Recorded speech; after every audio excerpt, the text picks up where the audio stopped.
Hi guys, in this video I would be speaking about workout. I already have spoken about workout. Now furthermore thoughts which were there into me which I felt like sharing, I would be sharing with you. Now this is regarding workout done earlier and workout done today. Earlier workout were done in natural environment. With natural, when I say natural environment, what do I mean? Open air, doors, windows open, natural diet, eating that diet, eating which you have grown up, whereas today it's all gone. And earlier also, we had generated hulks, or rather bodybuilders. But today the situation is different. Today that natural ambience is lost. Workout in AC, workout with supplements like protein shake, carb, creatine is what is today. I do understand today's generation wants everything fast.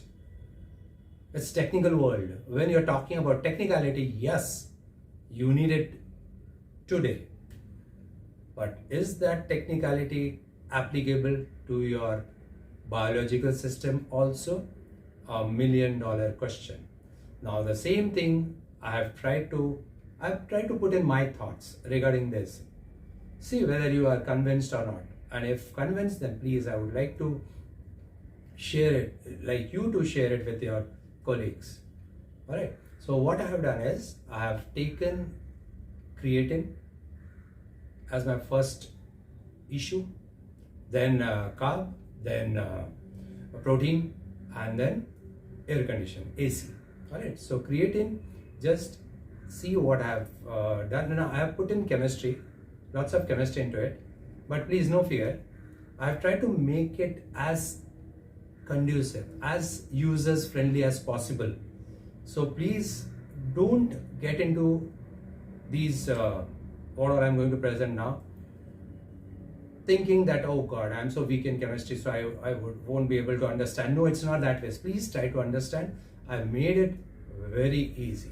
All right. So first thing is I'm talking about creatine, its biological pathway in our system. Now we also synthesize creatine in our body. All right. So just check this video out, which I have made for you all, and then I will be coming back. Let's understand the pathway of creatine to creatinine. Pathway from creatine to creatinine. Okay. So this is the structure of creatine. Now this creatine is acted upon by catalyst known as creatine kinase. This does phosphorylation. Now what is phosphorylation? Phosphorylation is, now you are seeing here NH2. We see here NH2. This NH2 which is there, one of the hydrogen is replaced by this phosphor group. This process is called as phosphorylation. Now there's no other change. It's just one H is replaced by this. So phosphorylation. So now we call this as phosphocreatine. Now this is the molecule which is actually responsible for your muscular activity or to give body energy.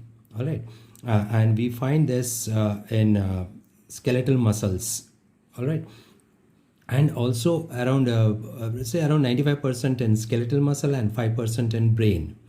All right. Now what happens is, while it's doing its function of energizing muscle, it loses this phosphor group and forms this structure, a cyclic structure. This is what we call as lactam. This part is called as lactam. Since it's cyclic, it is called as lactam.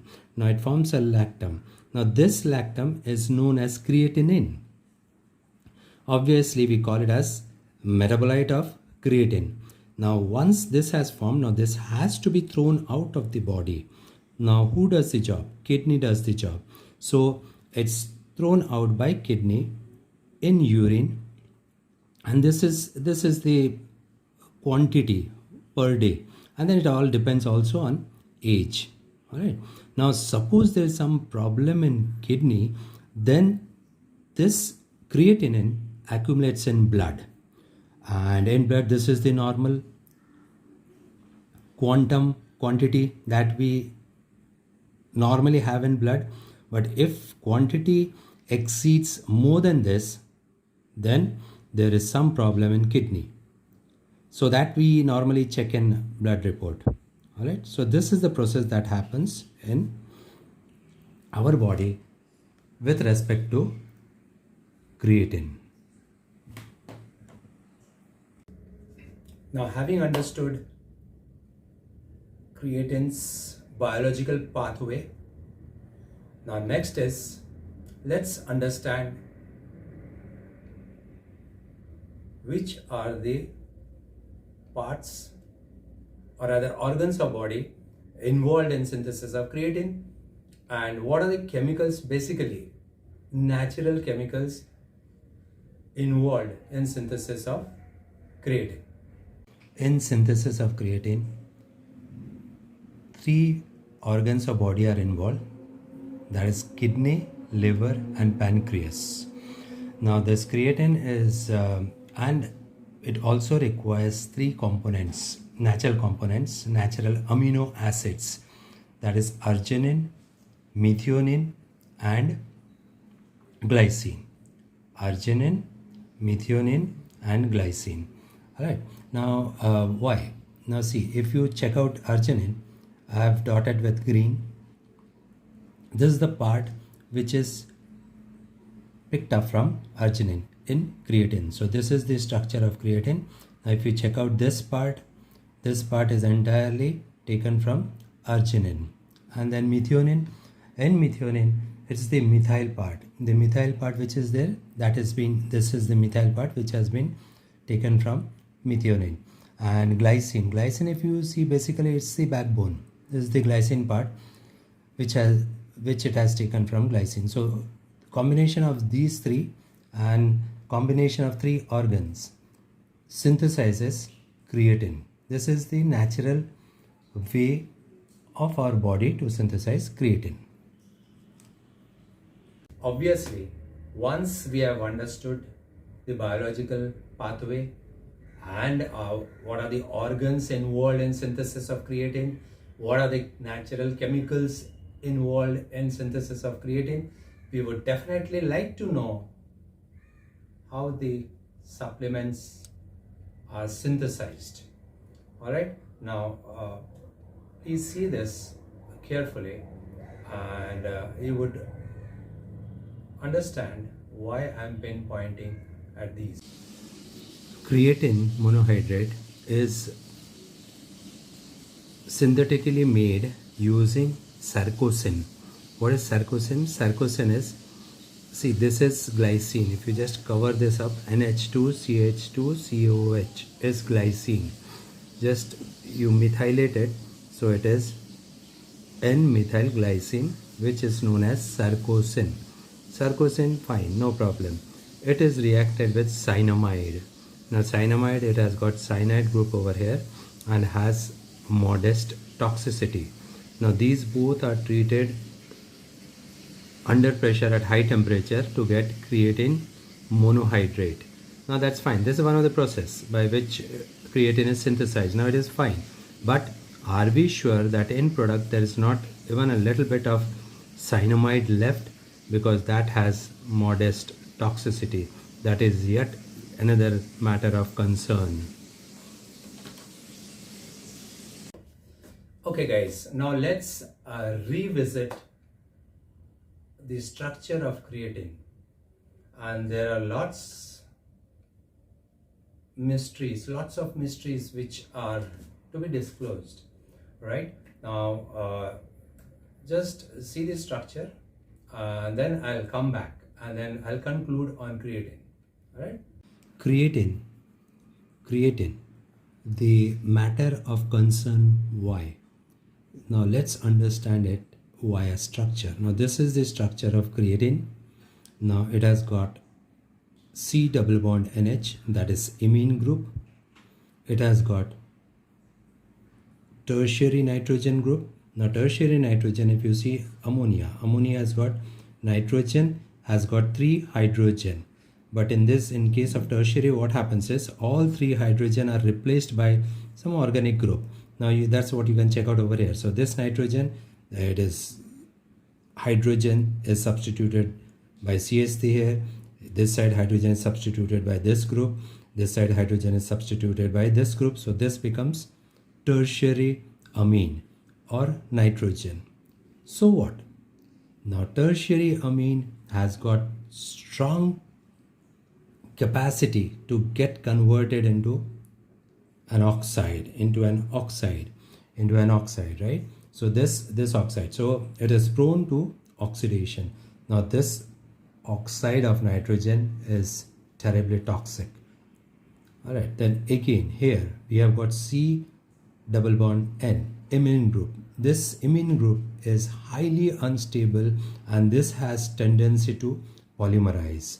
Okay, so it forms a polymer. So now the concern is when creatine is being synthesized as a supplement, are all this care being taken to see that this imine has not been polymerized or this N has not been oxidized? $1 million question.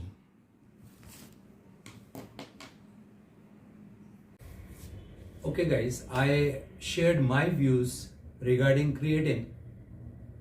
Now it's your job to really look into the issue. Now your issue now, working out, taking supplement or not taking supplement is not the issue. The issue is making people cautious about supplement when they are taking it in large quantity or whatever quantity they have been taking. Now what I say is when we are aware that there are such side effects which are possible, it's not known what side effect what N oxide would give or that polymer which I showed would give. You're not sure about all those. So why consume? And do you have any alternative? Yes, you do have an alternative. Not an alternative, many alternatives. You first of all can just Google out what are those diets which have more of creatine. Now I would say you that there are quite a few of them, like meat, red meat though I would not suggest because red meat has LDL, which is low density lipoprotein, prone for generating bad cholesterol and body. You have fish, seafood, you have poultry, you have egg. Now egg obviously has less quantity of creatine, but then you can have more of egg. Now these are all there which provides you creatine. Okay, so go in for natural stuffs rather than unnatural synthetic drugs. Okay, so supplements. So because definitely you never know. So what you feel about this? Now this is all my feeling about creatine, and I'm sure you would try and understand what I tried to explain and take proper precaution while you're working out. So this video I made concerning creatine. Okay, and following videos would be there for carb, for protein, and for air condition, how they also could be detrimental factor for your development. Though you are developing your body, but then when your immune system goes down, what happens then?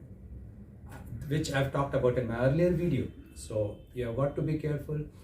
When young, you are consuming supplements, your body is fighting back because your immune system is working well. But once you age, your immune system goes down a bit. All right. So at that time, what happens? All right. So please look into the issue. In fact, even I do workout. In fact, I don't use any external implements for building myself. So you can also go that way. Yeah, work out as much natural you can be. Try to be natural so that your health, what primarily is important, yes, you want to show off. When you have it, flaunt it is the issue. But then after flaunting, when you go to that age, at that time also you should be able to flaunt it. And you do that only when you are with nature. So be natural, be with nature, your health would be with you. I say life is an equilibrium. So give nature the support, nature would give you support. For this video for creatine, I end on this note. Seeing you very soon again for carb.